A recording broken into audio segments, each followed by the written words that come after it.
Es hat einmal jemand gesagt,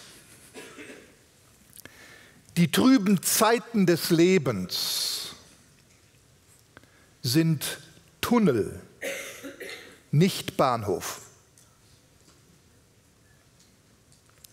Die trüben Zeiten des Lebens sind Tunnel, nicht Bahnhof. Nach dem trüben Kapitel 13 der Offenbarung, der Antichrist, der Weltbeherrscher, das Mahlzeichen, kommen wir auf einmal zu dem sonnigen Kapitel 14. Die 144.000 Versiegelten sind durch die ganze schwere Trübsal von 42 Monaten hindurchgegangen. Ein riesiger Tunnel, aber eben nur Tunnel. Der Bahnhof kommt jetzt auf dem Zionsberg zusammen mit dem Lamm. Jesus Christus, den Messias. Wir wollen nun Stück für Stück, Satz für Satz, Vers für Vers uns die Zeit nehmen und diesen Abschnitt von Offenbarung Kapitel 14, 1 bis 5 durchgehen. Zunächst einmal hier: Und ich sah und siehe, das Lamm stand auf dem Berg Zion. Und da beginnt eigentlich schon das Fragen. Ich hatte ja, wer am Donnerstag in der Gebetsstunde war, hatte ich erklärt, also das Kapitel 14 ist gar nicht so einfach. Da gibt es viele Fragezeichen und vielleicht auch Möglichkeiten der Auslegung. Und das ist schon so eine Frage, nämlich, was ist mit dem Berg Zion gemeint? Etliche nämlich sind der Ansicht, ja, das ist der Himmel, das himmlische Jerusalem, beziehungsweise der himmlische Berg Zion aus Hebräer Kapitel 12, Vers 22. Da sind die 144.000 jetzt angekommen. Ich bin der Meinung, dass mit diesem Berg Zion, der hier erwähnt wird, der Berg Zion in Jerusalem hier auf dieser Erde gemeint ist. Also im buchstäblichen Sinn. Welches Argument spricht dafür, dass damit nicht das himmlische Zion gemeint ist, sondern das irdische Zion, auf dem der Herr kommt und dann seine 144.000 zu sich ruft? Also meines Erachtens Vers 2. Der Standort des Johannes macht das deutlich, an dem er sich befindet. Er sagt nämlich, und ich hörte eine Stimme aus dem Himmel. Hätte Johannes sich im Himmel befunden und wäre das himmlische Jerusalem Zion gemeint, dann müsste er sagen, ich hörte eine Stimme im Himmel. Aber da er sich auf dieser Erde befand und einen geistlichen Einblick bekommt in die Zukunft, hört er eine Stimme aus dem Himmel und er sieht, nach meiner Erkenntnis, diese 144.000 auf dem wirklichen Berg Zion, sprich Jerusalem. Warum ist das eigentlich so wichtig? Das ist doch nur egal, das spielt doch keine Rolle. Himmel, Erde, himmlisches Jerusalem, irdisches Jerusalem. Doch, das spielt eine Rolle. Und zwar spielt es deshalb eine Rolle, weil die ganze Offenbarung spricht über die Zukunft und über die Enderfüllung aller irdischen Verheißungen, die Israel hat. Und das wird ja in manchen Kreisen nicht so gerne gesehen. Da will man ja alles auf die Gemeinde abwälzen und darum sieht man immer nur und überall den Himmel. Es kommt zwar nachher auch noch Kapitel 20 oder 21, 22, aber bis dahin dreht es sich um ganz andere Dinge. Also mit dieser Tatsache, dass das irdische Zion gemeint ist, wird die zentrale Zukunft Israels betont. Denn Israel hat eine irdische Verheißung. Es geht darum, dass der Messias auf die Erde wiederkommt und tatsächlich in Jerusalem sein messianisches Reich aufrichtet.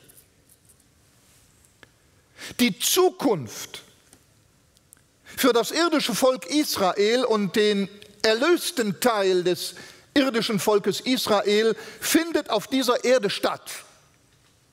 Auf dieser Erde werden 12 Throne stehen, eins neben dem Thron des Messias, und da werden seine 12 Jünger, seine Apostel mit ihm auf 12 Thronen sitzen und die 12 Stämme Israels zu richten.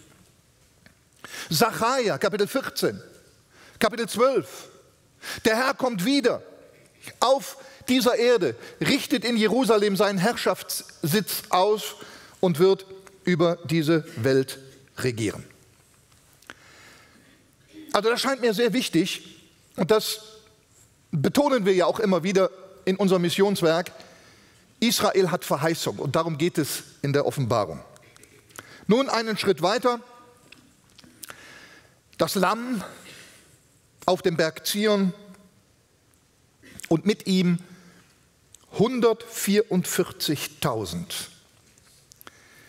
Die trugen den Namen seines Vaters auf ihren Stirnen geschrieben. Ich weiß nicht, ob Sie vor einiger Zeit hier waren, als wir über Offenbarung Kapitel 5 sprachen. Da ging es ja auch um ein Lied. Und da hat mich der Satz so beeindruckt, so ein kurzer Satz: Weine nicht, weil da steckt so viel Trost drin. Weine nicht. Das dürfen wir auch geistlich auf unser Leben übertragen. Weine nicht. Es gibt so viel Trost von der Seite des Herrn Jesus her. Und hier in diesem Abschnitt ist es nun der kleine Satz: mit ihm. Damit steht und fällt alles. 144.000 mit ihm. Er mit ihnen, sie mit ihm. Das ist die Zukunft. Und das ist auch unsere Zukunft als Gemeinde Jesu. Wir wissen, dass diese 144.000 Israeliten versiegelt werden. Wo? Da haben wir es. Offenbarung Kapitel 7, da treten sie zum ersten Mal auf. Es geht also jetzt in Richtung Zorngericht Gottes. Es geht so richtig rein in die Offenbarungszeit. Und da heißt es in Kapitel 7, das ist so ein Einschub, nennt man das in der Offenbarung. Da werden die 144.000 Versiegelten versiegelt, und zwar jeweils 12.000 aus den 12 Stämmen Israels. Also wir interpretieren da überhaupt nichts anderes rein. Wenn da steht 12.000 aus den 12 Stämmen Israels, dann ist das so. Ja, wenn in meinem Personalausweis steht Norbert Lied, da kann man nicht schreiben Egon Bahr. Ja, du bist ja gar nicht der Norbert Lied, du bist der Egon Bahr oder der Tünnes oder der Kasperle. Da ist Norbert Lied, wörtlich. Ich denke, das ist in Ihrem Pass nicht anders, oder? Und er sprach: Schädigt die Erde nicht, noch das Meer, noch die Bäume, bis wir die Knechte unseres Gottes an ihren Stirnen versiegelt haben. Und ich hörte die Zahl der Versiegelten, 144.000 Versiegelte aus allen Stämmen der Kinder Israels. Hier in Offenbarung Kapitel 7 werden sie also versiegelt. Und in Offenbarung Kapitel 14 erfahren wir nun, mit was sie versiegelt worden sind. Haben die einen Stempel auf die Stirn gekriegt oder was weiß ich, eine Bleiplatte oder was? Ist das sichtbar? Ist das unsichtbar? Ich denke, es ist eher unsichtbar. Aber sie trugen den Namen des Vaters auf ihren Stirnen geschrieben. Vater unser, der du bist im Himmel, geheiligt werde dein Name. Sie können Vater sagen. Und sie werden versiegelt mit dem Namen des Vaters an ihren Stirnen. Wissen Sie, was das bedeutet? Und bitte, das dürfen Sie ruhig auch für sich mitnehmen, im übertragenen Sinn. Gott selbst ist ihre Versiegelung. Der Vater selbst. Er verbirgt sich für sie. Sie sind sein Eigentum. Wer sie antastet, tastet ihn an. Ein Siegel, wir sprachen am Donnerstag in der Gebetsstunde darüber, gibt die Garantie für einen Eigentümer. Und niemand anders darf dieses Siegel für sich in Anspruch nehmen oder öffnen oder stehlen. Aber, wie das so oft ist in der Offenbarung, wir werden wieder mal erinnert an die Sendschreiben. Jesus hat ja der Gemeinde zu Philadelphia verheißen, wer überwindet, den will ich zu einer Säule im Tempel meines Gottes machen und er wird nie mehr hinausgehen und ich will auf ihn den Namen meines Gottes schreiben. Und dann geht es noch weiter. Und den Namen der Stadt meines Gottes, des neuen Jerusalems, das vom Himmel herabkommt von meinem Gott aus und meinen neuen Namen. Das ist nun alles hier bei den Versiegelten in dem Namen des Vaters inbegriffen. Er ist der Inbegriff von allem, der Vater. Sehen Sie, heute die versiegelte Leibesgemeinde, oder sagen wir so, die Versiegelung der Leibesgemeinde ist nicht an Bedingungen geknüpft, sondern nur an Glauben. Wort hören, glauben und man wird versiegelt. Nebenbei. Wieder Denksportaufgabe. Nun, dass diese 144.000 Versiegelten, die den Namen des Vaters auf ihren Stirnen tragen, ausgerechnet nach Offenbarung Kapitel 13 erwähnt werden, das hat auch seine Bedeutung und seinen Grund darin, sie sind das Gegenstück zu den Menschen, die das Mahlzeichen des Tieres tragen. In Offenbarung Kapitel 13, ich denke mal, das ist Ihnen vor Augen, da haben wir ja das Tier aus dem Meer und den falschen Propheten als Antichrist. Und dann wird den Menschen ein Siegel angeboten und sie können nicht kaufen und verkaufen, es sei denn, sie nehmen das Siegel an. Also wieder eine teuflische Imitation von Gottes Handeln. Ja? Gott versiegelt seine Auserwählten, seine souverän Auserwählten 144.000 und der Teufel imitiert das sofort in Offenbarung Kapitel 13 und er will seine Leute versiegeln. Aber noch etwas, diese Versiegelung bedeutet natürlich etwas ganz Fantastisches. Dadurch, dass diese Versiegelten zu diesem Zeitpunkt hier in Offenbarung Kapitel 14 auf dem Berg Zion sich befinden, zusammen mit dem Lamm, und dass sie immer noch vollständig sind. In Offenbarung Kapitel 7 werden 144.000 versiegelt. Die müssen laut Offenbarung Kapitel 13 durch die 42 Monate, also durch die große Trübsal, und stehen jetzt am Ende dieser großen Trübsal, das ist eine Vorausschau, ja, in Offenbarung Kapitel 14, mit dem Lamm auf dem Zionsberg. Das bedeutet, dass sie diese Schreckensherrschaft der beiden Tiere und diese große Trübsal unbeschadet durchgestanden sind. Offenbarung 144.000, Offenbarung 7, Offenbarung 14, Immer noch 144.000. Ja, und nicht 122.780. Keiner ist verloren gegangen. Alle sind sie angekommen. Warum?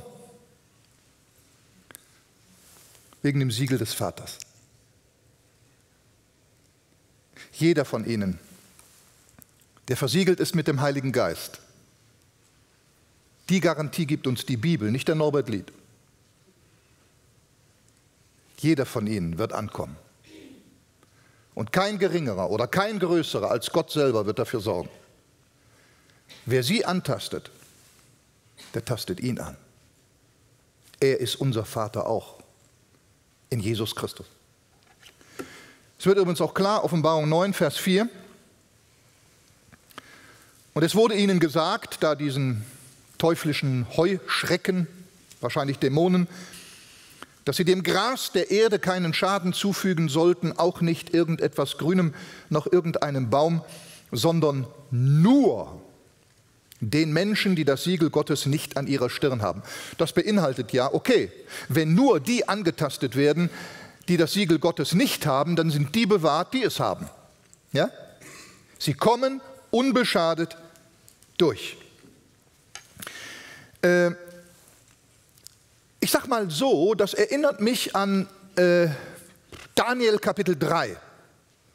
Da haben wir ja eine wunderschöne Geschichte. Und das ist ja nicht einfach nur eine Geschichte, glaube ich. Eine schöne, wahre Begebenheit da im Alten Testament, wo wir, die man so gut Kindern erzählen kann. Das hat ja Sinn und Inhalt.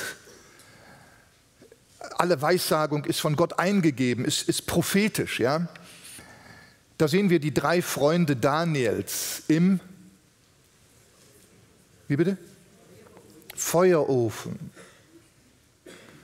Die müssen in den Feuerofen, die müssen durch den Feuerofen, aber werden bewahrt. Nicht ein Haar, als sie rauskommen. Nicht ein Haar, nicht einmal ein Brandgeruch. Unbeschadet. Und das ist mit den 144.000 auch so. Und dann gibt es noch eine schöne, prägnante, vielsagende Parallele im Alten Testament, also eine weitere Parallele, und zwar im Hesekiel-Buch. Im Hesekiel wird Gottes Zorn über Jerusalem angekündigt, das dann in Form der Babylonier auch tatsächlich über Israel kam.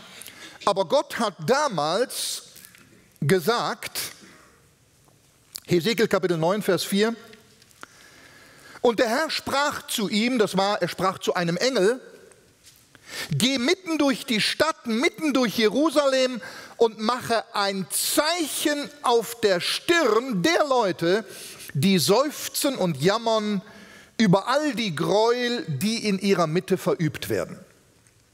Und wenn man jetzt dieses Hesekiel Kapitel 9 durchliest, dann stellt man Folgendes fest. Die Herrlichkeit Gottes hatte den Tempel in Jerusalem verlassen, wegen der Sünde des Volkes. Damit war gleichsam der Schutz Gottes aufgehoben und die Stadt dem Untergang geweiht, also der Herrschaft der Babylonier.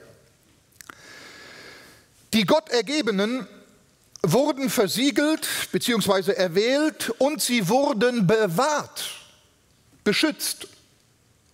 Die Nicht-Versiegelten waren demgegenüber schonungslos dem Gericht ausgeliefert und kamen dann infolge der Einnahme Jerusalems und Israels auch tatsächlich um. In Hesekiel 43 wird aber geweissagt, dass die zukünftige Herrlichkeit Gottes zurückkommen wird nach Jerusalem und dass sein Thron in Jerusalem, ich sag mal Berg Zion, stehen wird. Und diese Erfüllung, die finden wir dann in Offenbarung Kapitel 14. Der Herr kommt als das Lamm, als der Messias nach Zion zurück. Also bis hierhin, mit ihm das Lamm, 144.000 Versiegelte, die durchgerettet werden. Und jetzt erklingt ein Lied im Himmel. Diese Schar stimmt damit ein, diese 144.000. Und da heißt es, und ich hörte eine Stimme aus dem Himmel wie die Stimme vieler Wasser. Also aus dem Himmel, Johannes sieht das aus irdischer Perspektive meines Erachtens. Und wie die Stimme einer starken Donners, und ich hörte die Stimme von Harfenspielern, also viele Wasser, Donner, Harfenspieler, die auf ihren Harfen spielten, und sie sangen wie ein neues Lied vor dem Thron und vor den 4 lebendigen Wesen und den Ältesten. Und niemand konnte das Lied lernen, als nur die 144.000, die erkauft worden sind von der Erde. Hesekiel übrigens auch schon hörte ein Getöse vieler Wasser in Hesekiel 1, Hesekiel 43, im Verbund mit der Herrlichkeit des Herrn. Am Sinai, Berg Horeb, Sinai-Gebirge, als die Israeliten das Gesetz bekamen, der Bund mit ihnen geschlossen wurde, da hörten sie Donner vom Himmel krachen oder verlauten.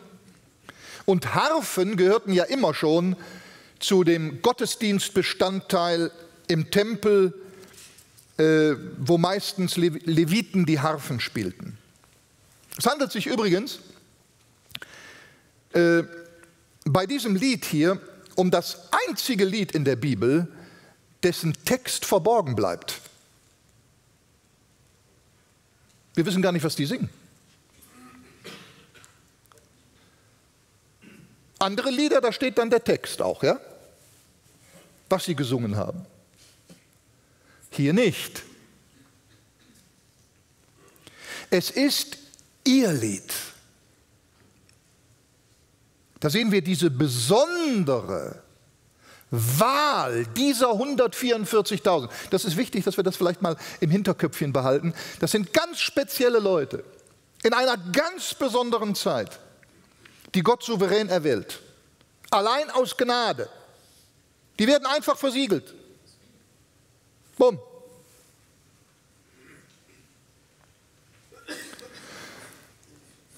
Also ihr ureigenes Lied, das niemand anders lernen kann, und das zeigt ihre ganz besondere Stellung. Und ich habe mir überlegt, warum ist das so, dass niemand anders das Lied lernen kann, als diese 144.000 Versiegelten? Sehen Sie, ich glaube, das ist die Antwort, meine ich, ist ganz einfach. Nur solche, die Gottes Gnade erfahren haben. Das ist eigentlich heute gar nicht anders. Nur Menschen, die mit dem Blut Jesu erkauft sind. Nur solche, die die Versiegelung mit dem Heiligen Geist, Epheser 1, Epheser 4, persönlich erfahren haben, können in diesen geistlichen Liedern und in der geistlichen Sprache mitreden, besonders oder beziehungsweise mitsingen. Unerlöste Menschen haben nichts zu sagen. Wenn Sie in einer Gruppe sind mit Christen, mit 4, 5 Christen, und da sind 2 Nichtchristen bei, und sie unterhalten sich über die Bibel, sie machen vielleicht eine Art Bibelstudium oder diskutieren darüber, und sie wollen vielleicht nachher eine Gebetsgemeinschaft haben. Diejenigen, die nicht erlöst sind, die können nicht mitbeten. Erst wenn sie bekehrt sind. Die können sich auch nicht beteiligen am Gespräch. Die können vielleicht kritisieren und irgendein Argument bringen, aber so geistlich beteiligen, mit einstimmen, mit loben, mit beten, mit danken, können die nicht. Dazu muss man von Neuem geboren sein. Eine Beziehung, eine geistliche Beziehung zu dem Vater haben. Und wer das bekommen hat, der kann gleichsam auch mit einstimmen. Und da kommt das eben dann, der nächste Satz auch schon, diese 144.000 sind erkauft. Erkauft worden von der Erde. Und jetzt, das denke ich, muss ich nicht lange erklären, sie wurden erkauft mit was? Nächster Vers. Mit dem Blut des Lammes. Wir haben über das Lamm eben gehört, das wunderschöne Lied. Sie wurden erkauft, nicht mit Gold und Silber, mit Territorien, mit irgendwas, sondern mit dem Blut des Lammes. Ja? Hier, Offenbarung 5,9, denn du bist geschlachtet worden und hast für Gott erkauft durch dein Blut. Wie heißt es da auch wieder? Epheser 1,3, Epheser 1,7. Wir sind erlöst durch das Blut des Lammes und haben die Vergebung aller Sünden. Es gibt ja für die Israeliten, gibt es ja kein schöneres Bild oder kein vertrauteres Bild als das des Lammes. Da denken die Israeliten natürlich sofort an die Befreiung aus Ägypten. Das tägliche Brandopfer war bestimmt vom Lamm. Und die Vergebung einmal im Jahr am großen Jom Kippur, dem Versöhnungstag, war ebenfalls das Lamm oder das Blut des Lammes. Und wenn schon das Blut des Passalammes im Alten Testament die Kraft besaß, selbstverständlich über Gott, weil er es eingesetzt hat, ein ganzes Volk aus der Knechtschaft Ägyptens zu befreien, wie viel mehr hat das Blut unseres Herrn Jesus Christus Kraft, Menschen zu retten. Das muss ich Ihnen jetzt zeigen. Das Blut Jesu ist der höchste Preis, der je gezahlt wurde. Ich habe die Bibelstellen jeweils dahinter geschrieben. Aber bitte freuen Sie sich doch einfach mit mir. Was ist das schön zu wissen, diese Gnade? Haben wir es verdient? Haben wir uns das erarbeitet? War es nicht Gott, der uns angesprochen hat? War es nicht er, der die Initiative ergriffen hat? Ist es nicht seine Liebe, dem alles entspringt, seine Liebe zu Ihnen, zu mir, zu uns, ganz persönlich, individuell? Ist es nicht die Liebe des Sohnes, der in Übereinstimmung mit dem Vater diesen Weg gegangen ist und sein Blut gegeben hat? Und bezahlt den teuersten Preis. Gott gibt quasi sein Leben an unserer Stadt. Das Blut Jesu bewirkt ganze Erlösung und vollkommene Vergebung, Heiligung und Gerechtigkeit. Nichts können Sie sich selber erarbeiten, nichts von diesen Dingen, die hier stehen. Ganze Erlösung, vollkommene Vergebung der Vergangenheit, Gegenwart und Zukunft. Heiligung und Gerechtigkeit. Er hat uns ein für alle Mal vollkommen gemacht, sagt der Hebräerbrief, Kapitel 10, Vers 10.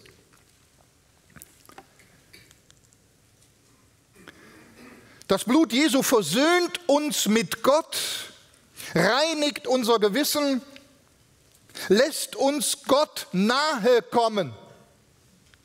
Der Hohepriester einmal im Jahr mit Zittern und Bangen und man sagt sogar nachher, man hätte einen langen Strick da an den Hohenpriester gebunden, wenn er ins Allerheiligste ging in der Stiftshütte oder im Tempel, damit im Fall, dass er da tot umkippt vor der Heiligkeit Gottes, weil da konnte ja keiner rein ins Allerheiligste, die wären ja dann auch alle gestorben, da konnte man den am Strick wieder rausziehen.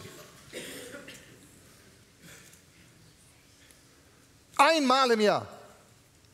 Der Hohepriester, nicht mit seinem eigenen Blut. Und Jesus ist mit seinem eigenen Blut in das Allerheiligste des Himmels gefahren und über ihn dürfen wir uns alle frank und frei Gott nahen. Wir sind Gott nahe gekommen, Christus in uns. Darum können Sie an jedem Ort, in jeder Stellung, in jeder beliebigen Situation können Sie beten, ganz spontan. Ja? Kein langes Einleitungsritual oder irgendwas, einfach losbeten. Hauptsache Sie beten. Das Blut Jesu kauft frei von dem Sklaventreiber Satans, von der Macht des Todes, der Sünde und der Welt. Das Blut unseres Herrn Jesus macht uns zum Eigentum Gottes und befreit für den Himmel. Darum sind alle, die an Jesus glauben, versiegelt. Die gehören Gott. Das Blut Jesu gibt uns Freimütigkeit und Zutritt ins Allerheiligtum Gottes. Das ist eigentlich das, was ich auch schon am Anfang gesagt habe. Das zu wissen, also damit lässt sich gut schlafen, nicht? Abends. Das zu wissen ist großartig. Und damit können wir auch viel überwinden, ja? Auch manche Trübsalzeit, die nur Tunnel ist, nicht Bahnhof. Der Bahnhof kommt. Es dauert noch was. Nächster Abschnitt. Diese sind es, die sich mit Frauen nicht befleckt haben, denn sie sind jungfräulich rein. Diese sind es, die dem Lamm nachfolgen, wohin es auch geht. Diese sind aus den Menschen erkauft worden als Erstlinge für Gott und das Lamm. Und in ihrem Mund ist kein Betrug gefunden worden, denn sie sind unsträflich vor dem Thron Gottes. Ja, das ist das, was ich am Donnerstag meinte in der Gebetsstunde. Da gibt es so viele Auslegungen. Und je mehr Sie lesen, je durcheinander werden sie. Handelt es sich um Männer, die nicht geheiratet haben? Oder waren es Männer, die auch Familien hatten, aber dass eben nur die Männer versiegelt waren? Oder lebten die tatsächlich in Zölibat? Oder ist das Ganze lediglich symbolisch zu verstehen? Ich hatte am Donnerstag gefragt, bitte überlegen Sie sich mal als Hausaufgabe, was damit gemeint sein könnte. Und da kam einer auf mich zu, ja Norbert, dass du das nicht weißt, ist doch ganz klar, das sind die Zeugen Jehovas.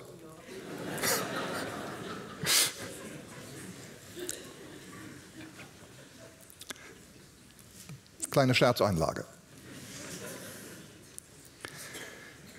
Ich persönlich gehe davon aus, ich werde das auch versuchen zu belegen, dass es sich tatsächlich um Männer handelt.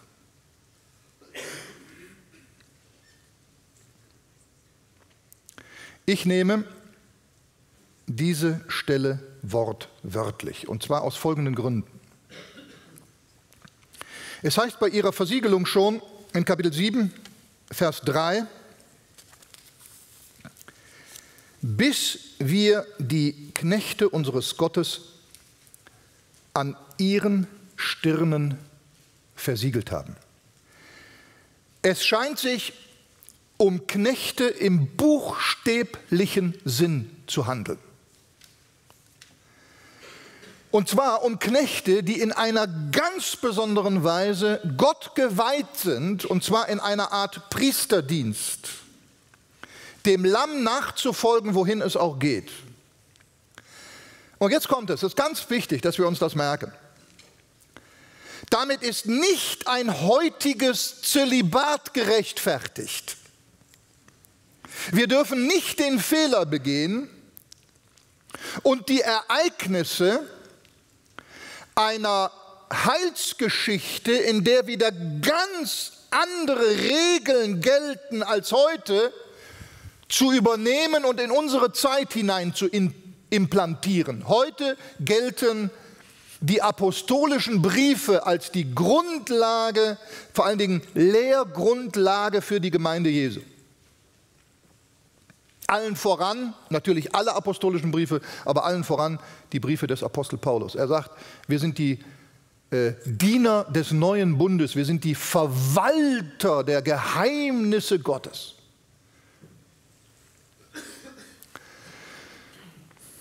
Es geht nämlich bei diesen 144.000, liebe Glaubensfreunde, um die souveräne Erwählung, Berufung von einer speziellen Gruppe von Menschen durch Gott. Und sie unterscheiden sich in allem von allem. Schon allein, dass die überhaupt da sind, ist ja was Besonderes. Ja? Die sind ja heute noch nicht da, solange die Gemeinde auf dieser Erde ist. Darum sage ich ja auch immer, die Entrückung der Gemeinde, der Leibesgemeinde muss meines Erachtens vor der großen Trübsal stattfinden, weil mit der Gemeinde Jesu, da haben die 144.000 gar keinen Platz. Jetzt ist doch Gemeinde hier als Licht. Aber wenn Gemeinde nicht mehr da ist, dann fängt Gott wieder etwas anderes an. Ja? Würde es sich,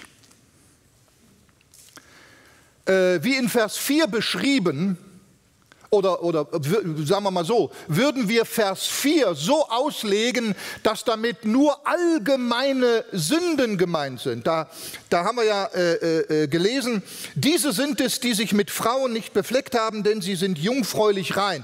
Also, dass man sagen würde jetzt, ja, damit sind einfach, da ist ihr heiliges Leben gemeint. Die haben sich einfach von jeder Sünde ferngehalten. Die haben sich mit Sünde nicht befleckt.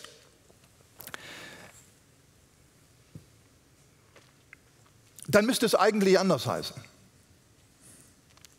Es heißt aber ausdrücklich, und hier bleibe ich bleibe einfach beim Buchstaben, die sich mit Frauen nicht befleckt haben und dass sie jungfräulich rein sind. Es kann sich deshalb auch nicht bloß eben um Bewahrung von Hurerei handeln, sondern tatsächlich im buchstäblichen Sinn um männliche Jungfrauen. Auch die spätere Ergänzung übrigens macht das ganz deutlich, weil sonst wäre die gar nicht nötig. Wenn mit Vers 4 alles gesagt worden wäre, ja? Wenn also Vers 4 bedeuten würde, diese sind es, die mit Frauen nicht befleckt haben, sie sind jungfräulich rein, wenn das jetzt lediglich bedeuten würde, ja, die haben einfach nicht gesündigt, die haben ein tolles Leben geführt, ein sauberes Leben geführt, obwohl die verheiratet waren oder so, dann wären die anderen Sätze, die folgen, gar nicht nötig. Aber, Entschuldigung, aber es folgt dann in Vers 5, dass kein Betrug in ihrem Mund gefunden worden ist, als Zusatz. Und dann noch, sie sind unsträflich vor dem Thron Gottes. Liebe Freunde, es handelt sich hier um 3 separate Sätze, Hinweise, die voneinander zu unterscheiden sind. Sie waren tatsächlich nicht verheiratet und waren Jungfrauen. Sie haben sich tatsächlich nicht versündigt mit ihrem Mund und sie sind tatsächlich rein gerecht vor Gottes Thron. Wenn mit dem ersten Satz das alles schon gesagt worden wäre, würde, gewesen, wäre, war, dann wären die nachfolgenden Sätze gar nicht mehr nötig. Aber sie sind nötig, weil alle 3 Dinge etwas Separates darstellen. Sehen Sie, die körperliche Vereinigung in einer Ehe ist neutestamentlich ja keine Befleckung, das ist ja ganz klar. Ja? 1. Korinther 7,5. Wir müssen aber berücksichtigen, und das macht man vielleicht dann in diesem Punkt auch zu wenig, wir müssen berücksichtigen, dass die Zeit der Offenbarung wieder eine ganz andere Zeit ist innerhalb der Heilsgeschichte. Eine ganz vollkommen andere Zeit. Schon die Erwählung der 144.000 macht das ja deutlich. Dass es sich um etwas vollkommen Neues, vollkommen anderes handelt, als es je gegeben hat. Also ich gehe davon aus, die sind zu vergleichen, so mal jetzt als Bild, als Symbol, die sind zu vergleichen mit Johannes dem Täufer, der vor dem Kommen Jesu auftrat, ja, der offensichtlich auch ledig gewesen ist. Oder sagen wir mal vielleicht sogar mit dem Apostel Paulus, der in solch einer Hingabe lebte. Oder Jesus selber, der auch ledig gewesen ist. Oder denken wir mal an die Aussage des Herrn Jesus. Und da spricht er ja in den Evangelien, ich sage immer wieder, Offenbarung ist der Anschluss an die Evangelien. In den Evangelien ist die Rede vom Evangelium des Reiches, des messianischen Reiches. Das stand immer bevor. In den apostolischen Briefen ist die Rede von dem Evangelium der Gnade, der Herrlichkeit. Mit dem Evangelium des Reiches war immer das bevorstehende messianische Reich gemeint. Und in der Offenbarung wird dieses Evangelium des Reiches wieder aufgegriffen und verkündigt. Und Jesus sagte schon in Matthäus 19,12, in Bezug des Evangeliums hinblickend auf das messianische Reich, sagte er schon, nach der neuen evangelistischen Übersetzung, Matthäus 19,12, das habe ich jetzt hier nicht drauf, und wieder andere verzichten von sich aus auf die Ehe, weil sie ganz für das Reich da sein wollen, das der Himmel regiert. Das Reich, das der Himmel regiert, ist das messianische Reich. Dein Reich komme, dein Wille geschehe wie im Himmel, so auf Erden. Ja? Und ich bin der Meinung, dass diese 144.000 in dieser Zeit der Offenbarung, wo das Reichsevangelium wieder verkündigt wird, die Wiederkunft Jesu und das messianische Reich, das jetzt bevorsteht, dass die sich dafür radikal einsetzen und eben nichts anderes neben sich dulden. Darum, diese sind es, die dem Lamm nachfolgen, wohin es auch geht. Also sie leben so vollkommen dem Herrn hingegeben. Ihre Gesinnung, sie folgen dem Lamm, das heißt, ihre Gesinnung nach sind sie schon eingestellt wie das Lamm. Wohin es auch geht, sein Weg ist ihr Weg. Sie gehen grundsätzlich keine eigenen Wege. Sie haben keine eigenen Wünsche, Ziele. Ihr Weg ist der Messias. In ihrem Mund ist kein Betrug gefunden worden. Sie leben in absoluter Aufrichtigkeit und Wahrheit, distanziert von jeder verlogenen Machenschaft des antichristlichen Reiches. Denn der Apostel Paulus spricht über die Zeit, wenn der Antichrist regiert. In 2. Thessalonicher Kapitel 2 sagt er ja, der kommt also, der Mensch des Verderbens, und der setzt sich in den Tempel und so weiter, und der Herr wird ihn dann, wenn er kommt, wird er ihn mit dem Hauch, mit dem Odem seines Mundes vernichten. Und in diesem Zusammenhang schreibt Paulus dann weiter, ihn, also der Antichrist, der sie in den Tempel setzt, dessen Kommen aufgrund der Wirkung des Satans erfolgt unter Entfaltung aller betrügerischen Kräfte, Zeichen und Wunder und aller Verführung der Ungerechtigkeit bei denen, die verloren gehen, weil sie die Liebe zur Wahrheit nicht angenommen haben, durch die sie hätten gerettet werden können. Darum wird ihnen Gott wirksame Kraft der Verführung senden, sodass sie der Lüge glauben, damit alle gerichtet werden, die der Wahrheit nicht geglaubt haben, sondern Wohlgefallen hatten an der Ungerechtigkeit. Diese 144.000 lassen sich nicht verführen in dieser Zeit durch Ungerechtigkeit. Sie bleiben in der Liebe zur Wahrheit, wo fast die ganze Welt abfällt und ein Großteil Israels. Sie kommen deshalb auch nicht unter das Gericht Gottes, der wirksamen Kraft der Verführung, die Gott nämlich zulässt für die Menschen, die die Liebe zur Wahrheit verlassen haben. Weil sie sind ja versiegelt mit dem Namen des Vaters. Sie bleiben beim Glauben an die Wahrheit und sie haben kein Wohlgefallen an der Ungerechtigkeit. Und dann heißt es noch über sie, dass sie in den Augen Gottes gerecht sind. Denn sie sind unsträflich vor dem Thron Gottes. Wodurch? Erstens und absolut erst einmal Einzigartiges, die Gnadenwahl. Die Gnadenwahl. Sie lesen in der Offenbarung Kapitel 7 bei ihrer Versiegelung nichts von, was die da alles getan hätten, dass sie jetzt versiegelt worden wären. Da heißt es einfach, Gott lässt sie versiegeln, weil er das so will. Er will seine Schar haben und er hat immer seinen Überrest. Aber selbstverständlich über das Blut des Lammes. Das ist es. Das Blut des Lammes macht sie gerecht vor dem Thron Gottes, unsträflich. Auch mit uns ist das nicht anders.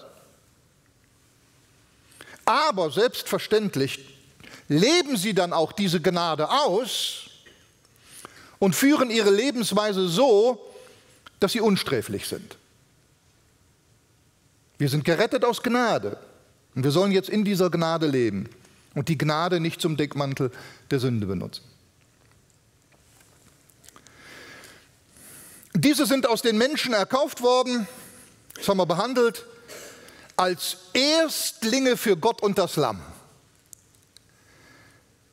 Erstlinge. Wo es Erstlinge gibt, gibt es auch Zweitlinge, ja? Nicht Zwillinge, Zweitlinge. Drittlinge, Viertlinge, oder? Fünftlinge. Erstlinge bedeutet ja was. Diese 144.000 sind Erstlinge, das heißt, sie sind der bescheidene, sag ich mal in Anführungsstriche, erste Teil einer Gesamternte, die dann noch folgt. Und da werden die wahrscheinlich zu beitragen, denn ich gehe davon aus, die können ja alle Sprachen der Welt, die Juden kommen ja aus allen Völkern der Welt, und dann werden die aber hammermäßig loslegen und das Evangelium verkündigen, ja? Und da kommen ja noch die 2 Zeugen und so weiter und so fort. Und dann ist ja nach ihrer Versiegelung, Offenbarung Kapitel 7, sehen wir ja auf einmal eine unzählbare Schar aus der Nationenwelt, die kommt, aus der Trübsal kommt und gerettet ist. Ja, wodurch? Das steht zwar nicht wörtlich da, aber ich denke, das ist die Folge unter anderem der 144.000 ihrer Arbeit, denen ja kein Schaden zugefügt werden kann. Also die Erstlinge sind dem Herrn, auch in der Bibel, immer besonders heilig, darum ja auch die Erstlingsopfer, die Erstlingsgaben oft der Ernte als Opfer für den Herrn. Und auch hierzu gibt es übrigens eine interessante Parallele wieder zum Alten Testament, Jeremia Kapitel 2, Vers 3.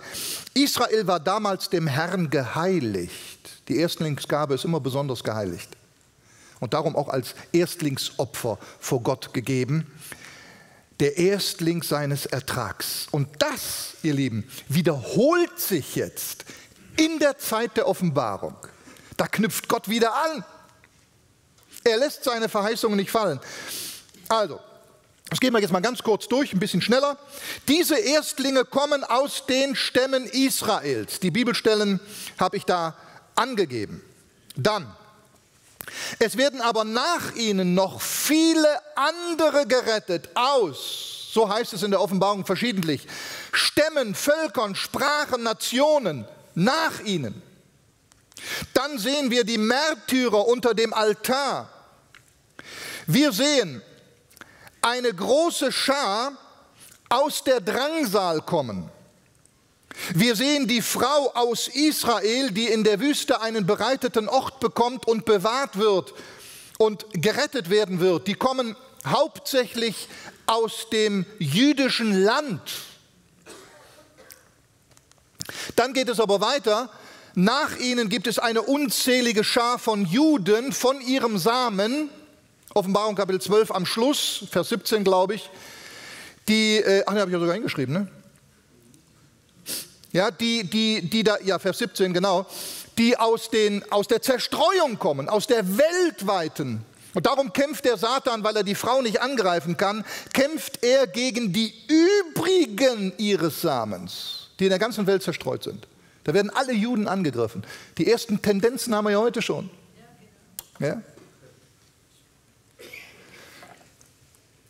Die werden errettet. Weiter werden Heilige erwähnt, die zu den Nationen gehören, Offenbarung 13,7. Dann wird das ewige Evangelium verkündigt. Das ist übrigens auch eine ganz tolle Sache. Offenbarung Kapitel 14, Vers 6, das ist wieder das Evangelium des Reiches, das jetzt verkündigt wird. Das schließt wieder an den Evangelien an. Da wird es heißen, der Messias kommt. Und dann, bitte erschrecken Sie nicht, dieses Evangelium des Reiches wird allen Nationen verkündigt. Das ist es. Und wer ausharren wird bis ans Ende, der Trübsal, der wird gerettet. Unterscheidung ist wichtig. Sehr wichtig. So, wo sind wir denn jetzt hier? Ja. Dann die Überwinder über das Tier, über sein Bild und das Mahlzeichen, die errettete Braut, die sich bereit gemacht hat, die Auferstehung der anderen Märtyrer, die an der ersten Auferstehung teilhaben, die erste Auferstehung von 2 Auferstehungen, die in der Offenbarung geschildert werden. Und wer an der ersten Auferstehung teilhat, der wird mit dem Herrn regieren 1000 Jahre. Das sind also alles Gruppen, die auf die Erstlinge der 144.000 folgen. Ich denke, dass Sie hoffentlich mir soweit folgen konnten. Ich möchte aber noch zum Schluss, dass auch etwas jetzt, ist ja immer wichtig, dass wir die Bibel, wenn wir die Bibel auslegen, dass wir erst einmal sehen, was sagt der Text überhaupt und wer ist im Text gemeint. Es ist nicht immer sofort automatisch was Geistliches gemeint für uns. Das ist gar nicht wahr. Erst meint der Text immer das, was da steht. Und wenn man das analysiert hat und dargelegt hat, dann weiß man auch, was die Bibel meint, was Gott gemeint hat, der die Bibel inspiriert hat und was das für die Zukunft bedeutet. Und dann darf man das nachher natürlich auch geistlich anwenden.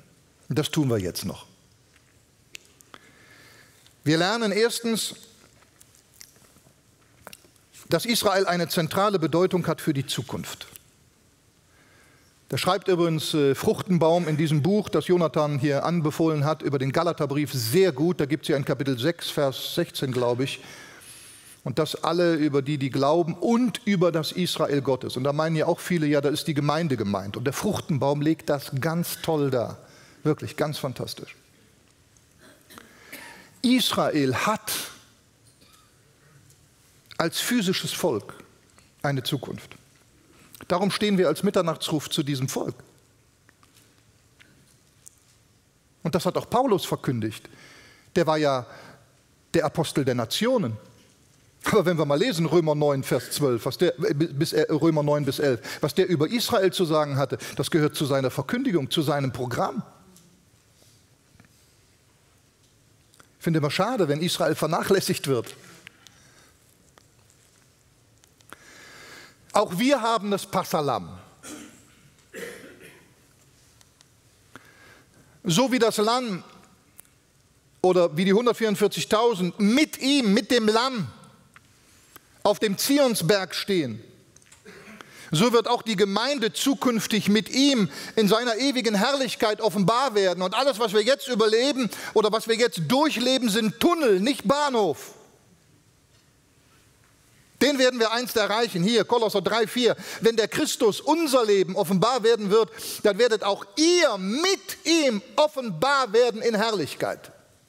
Und ich glaube, dass im Verborgenen der Offenbarungszeit, das letzte Buch der Bibel, Gemeinde schon dabei ist.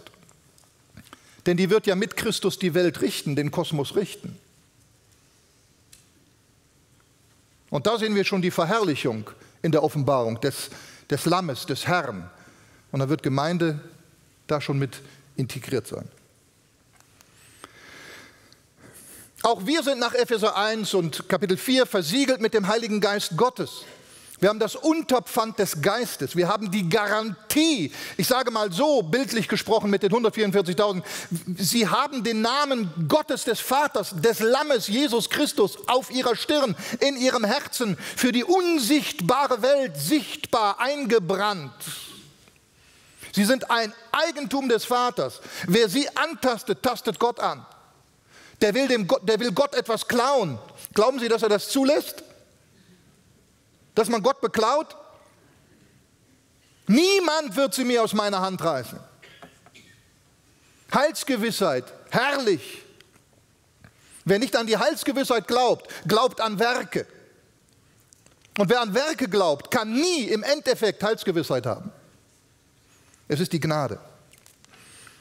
Nur wer ein Kind Gottes ist, kann mit einstimmen in die himmlische Sprache, in das geistliche Verständnis der Bibel und der ganzen Heilsgeschichte, der himmlischen Lieder. Ganz praktisch, der kann Lieder hier mitsingen, ja? Mit verbunden im Geist. Auch wir sind teuer erkauft, ebenso wie die 144.000 und der Überrest Israels später und noch vielen aus den Nationen. Auch wir sind teuer erkauft mit dem Blut des Lammes. Es gibt keinen größeren Preis. Und darum sind wir auch Erstlinge. Die Gemeinde Jesu, die 144.000 sind nachher auch Erstlinge. Aber von allen, die in der Offenbarung folgen, haben wir wieder den Unterschied. Und die Gemeinde Jesu heute ist auch Erstlinge des Geistes seit Pfingsten. Und seit Pfingsten, das waren diese 120 Personen, ja? Und noch mehr. Das waren die allerersten, die Erstlingsersten. Und dann sind viele gefolgt. Und die Gemeinde als solches, als Leib Christi, sind wiederum Erstlinge von dem, was Gott nachher noch tut und rettet. Wir sind eine Vorstufe, aber eine Erstlingsgabe war eine Gabe für sich, ganz für sich, isoliert. Herrlich. Und deshalb sind auch wir aufgerufen, Jesus nachzufolgen, wohin er auch geht. Wir sind aus Gnaden gerettet, wir sollen jetzt in der Gnade stehen und in der Gnade leben und aus der Gnade leben und unser Leben führen. Die dem Lamm folgen, wohin es auch geht. Wie viele haben da eine fromme Sprache. Aber wenn es in die Richtung geht, die ihnen nicht passt, ja, ich bin zu allem bereit. Zu allem.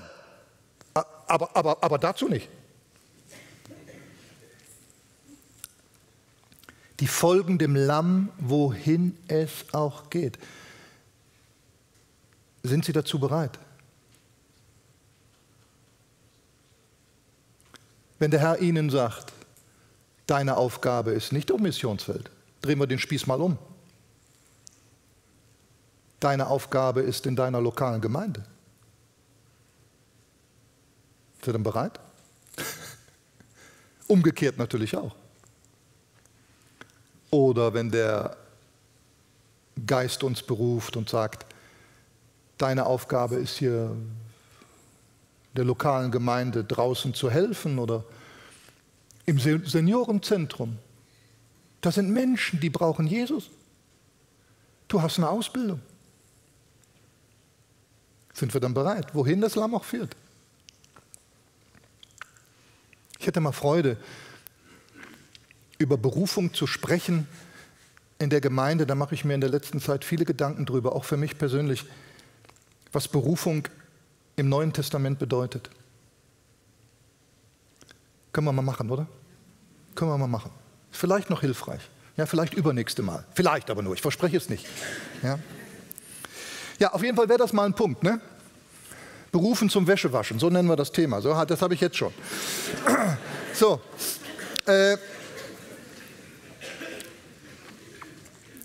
Ist kein Betrug in ihrem Mund gefunden. Kein Betrug in ihrem Mund gefunden. Sie leben also im Stil als Christen. Sie betrüben den Geist nicht. Sie reden nicht unbegründet schlecht über andere Christen, ja? In der Familie oder was auch immer. Und darum ist der letzte Satz, ich fand das ein schöner Satz, den habe ich dem René Malgo geklaut, von dem habe ich jetzt was gelesen, der hatte was geschrieben und da hat er mir das zu lesen gegeben und da habe ich das zurückgenommen, oh, fand ich so gut, was er da geschrieben hat, was er in Holland verkündigen wird. Und da hat er diesen Spruch am Ende, da habe ich gesagt, Mensch, René, hältst du diese Botschaft mal in der Zionshalle? Und dann hat er gesagt, na, ich weiß nicht, aber wenn, dann so spät, dann haben die das sowieso wieder vergessen. Dann habe ich gesagt, ja, kannst du mir den hier geben? Dann hat er gesagt, selbstverständlich, Norbert, ich schicke dir diesen Spruch. So, hier, Hamilton, also nicht der Formel-1-Fahrer, ein Ausleger der Offenbarung, gibt den Rat. Richte dein ganzes Leben auf diese herrliche Vollendung und lass alles, was du zwischen jetzt und dann tust, von dem Moment bestimmt sein, wenn Jesus kommen wird. Lebe jetzt für ihn, sodass du ihn dann genießen kannst. Arno Fröse, der ist aber ein bisschen humorvoll, der hat das mal so ausgedrückt. Aber wisst ihr Leute, wenn wir dann im Himmel sind, lasst uns jetzt arbeiten, wie wir nur arbeiten können. Und wenn wir dann im Himmel sind, die ersten 10.000 Jahre, werden wir mal erstmal ausschlafen.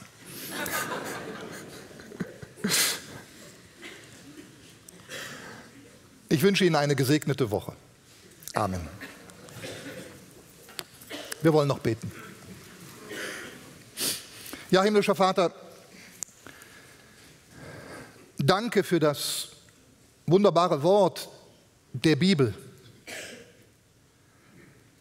Inspiriert, von dir durchdacht, belebt, gegeben. Lass es uns immer besser verstehen. Deine Heilsordnungen innerhalb der Heilszeiten, der Heilsgeschichte. Damals Israel, heute Gemeinde, dann wieder Israel, die 144.000. Oh Herr, was gehst du für einen wunderbaren Weg. Kann dich nur preisen und loben, Herr. Das hat auch mir was zu sagen und uns. Jesus, dein Blut. Jetzt in diesem Moment wollen wir dir von Herzen kommend Dank sagen, dass du den Preis bezahlt hast und dass du das, was unsere Zukunft ausmacht, dass du uns das erworben hast mit deinem Blut. Lass uns mit einstimmen können, mitsingen, Herr, in diesem geistlichen Gesang. Amen.